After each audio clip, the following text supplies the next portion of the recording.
한 주 다들 잘 보내고 계시죠? 우선 장기 채권에 투자하시는 분들은 그동안 마음고생이 많으셨을 거라고 생각이 되는데요.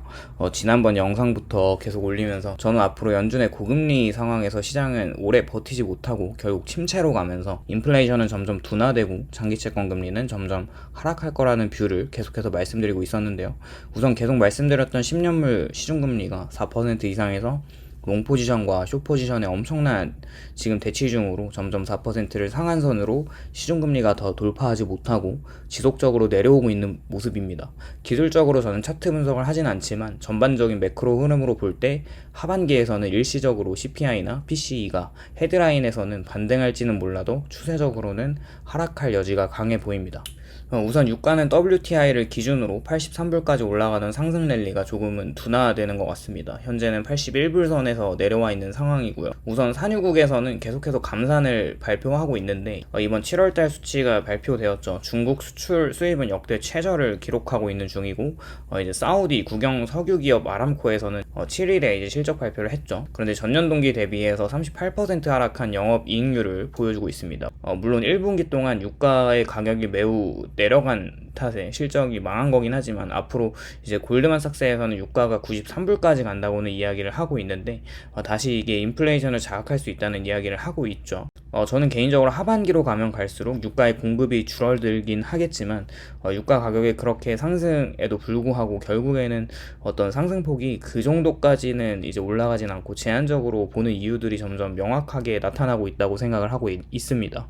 이번에 7월 달에 맨하임 중고차 지수가 발표가 되었는데 지수는 점점 하락하고 있죠. 맨하임 중고차 지수가 가격이 이제 내려가고 있는데 내구재 소비 중에 그나마 신차 가격보다 이제 가격이 덜 나가는 중고차 가격 지수가 21년을 고점으로 22년에 다시 이제 올라가나 싶더니 점점 가격이 둔화되고 있죠. 이것이 의미하는 것은 더 이상 소비자들의 소비 여력이 이제 남아있지 않다는 것을 의미하기 때문에 점점 가격이 낮아지고 있는 것이죠. 시중에 식자재나 서비스나 주거비 모든 항목에서 인플레이션이 점점 둔화되고 있지만 디플레이션이라고 보기 어려운 상황에서 모든 가격이 조금씩이라도 계속 올라가고 있는 상황이었는데 그만큼 그래도 임금 상승도 올라갔지만 임금 상승이 이 모든 생활하는 비용들을 감당하기에는 매우 힘겨 보이는 인플레이션율이라는 것이죠. 점점 이렇게 내구재나 서비스 인플레이션이 줄어들 것 같은 확신을 하는 이유는 이렇게 생활을 하는데 기본적으로 쓰이는 돈이 모자라서 대출받는 규모가 점점 커지고 있다는 점입니다. 이번 미국 2분기 신용카드 대출 규모는 사상 처음 1조 달러에 도달할 것이라고 예상을 하고 있습니다. 현재 미국 신용카드 대출 평균 금리가 20.5%로 1991년 이후에 최고치를 기록하고 있다고 합니다. 이렇게 사람들이 이런 높은 금리에도 신용카드 대출을 사용하고 있다는 것은 현재 미국 고금리 정책에서 점점 사람들이 소비를 할 수 없을 만큼 숨통을 쥐고 있다는 생각을 계속 해보게 되는 대목이고요. 인플레이션으로 모든 가격이 올라가 있고 임금도 상승을 했지만 그만큼 생활 여력이 나아진다고 보기에는 어려운 현상이라고 보이고 있죠.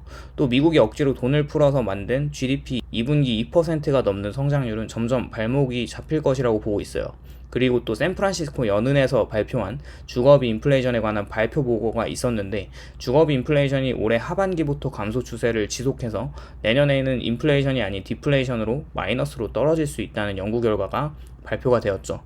주거비 인플레이션은 CPI나 PCE에서 많은 부분을 차지고 있는 지표로 점점 인플레이션은 둔화될 것이라는 확실한 못을 박는 발표였고요. 현재 파월 다음으로 페드의 2인자라고 하는 존 윌리엄스 뉴욕 연방은행 총재는 추가적으로 기준금리 인상이 필요할까라는 이야기를 하면서 현재 5.5%의 기준금리는 이제 최종금리에 매우 가깝다는 이야기를 했습니다. 또 존 윌리엄스는 대표적으로 이제 매파적인 인사로 이제 블라드가 퇴임한 이후에 강력한 금리 인상을 항상 지지해왔던 사람으로서 이분의 입장 변경은 참 의미가 있다고 생각을 하고 있고 앞으로 바로 금리 인하를 하는 것은 아니지만 더 이상 기준금리 인상에 대한 공포심을 가지고 있는 특히 채권 시장에게는 반가운 소리가 들렸죠. 그렇게 유럽이나 이제 미국의 10년물 금리가 폭락하고 있는 상황입니다. 특히 그동안 쉬쉬하고 있었던 하반기 상업용 부동산 대출 만기일은 점점 다가오면서 이번에 무디스는 미국의 10개 은행에게 신용 등급을 강등시켰습니다. 심지어는 대형 은행격인 US 뱅코프나 BNY 멜론 그리고 스테이트 스트리트 같은 어떤 큼직한 은행도 강등이 될 수 있다고 경고를 날리고 있죠.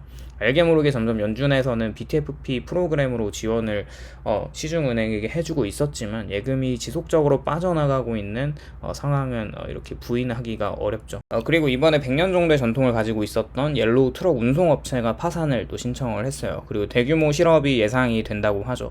앞으로 추가로 나올 실업수당 청구 건수에서 점점 더 이제 청구 건수가 가파르게 올라갈 거라는 생각이 들고 있고, 이번에 이런 화물 운송업계에 3위 정도에 랭크되어 있는 기업의 파산은 앞으로 더 많은 회사들이 파산할 수밖에 없는 상황을 알리는 경종이라고 생각을 합니다. 그만큼 좀비 기업들이 많은데 그만큼 지원금이 많았던 그 이전에 받아놨던 돈을 가지고 버티고 있는 상황이고, 앞으로는 더 파산이 가팔라질 수밖에 없는 회사들이 많다는 것을 또 생각해 보게 합니다. 그러면서 블룸버그나 월스트리트 금융권에서는 장기 채권이 너무 과도하게 이제 금리가 올라가 있는 상황으로 과매도라는 의견이 점점 나오고 있어요. 그리고 일본의 YCC 정책으로 10년물 국채 수익률이 이제 1%로 상한선이 있다고 해도 0.6% 위아래로 왔다 갔다 하고 있는데, 이게 사실 스왑 레이트라고 하는 이제 시중에서 평가하는 10년물 금리가 1% 정도로 돼 있었거든요. 그렇게 이제 금리가 가파르게 치솟을 환경이 제한적이라고 생각도 하고 있고, 이제 유일하게 남아있는 장기채 금리가 폭등한다는 근거는 인플레이션, 특히 이제 유가가 꺾이지 않는 것에 이제 기인하는 것인데, 점점 이렇게 인플레이션은 경기 침체에 의해서 잡아먹힐 것 같다는 생각을 더 하게 되는 주간이 이제 되고 있는 것 같습니다. 그래서 이제 채권에 투자하고 있는 사람들은 오히려 이제 침체가 다가옴에 따라 좀 더 이제 반가운 어떤 소식이라고 생각을 하고, 앞으로 좀 더 이제 지켜보면서 계속 모니터링 해드리도록 하겠습니다. 오늘도 시청해 주셔서 감사드리고요. 도움이 되셨다면 좋아요와 구독을 부탁드립니다.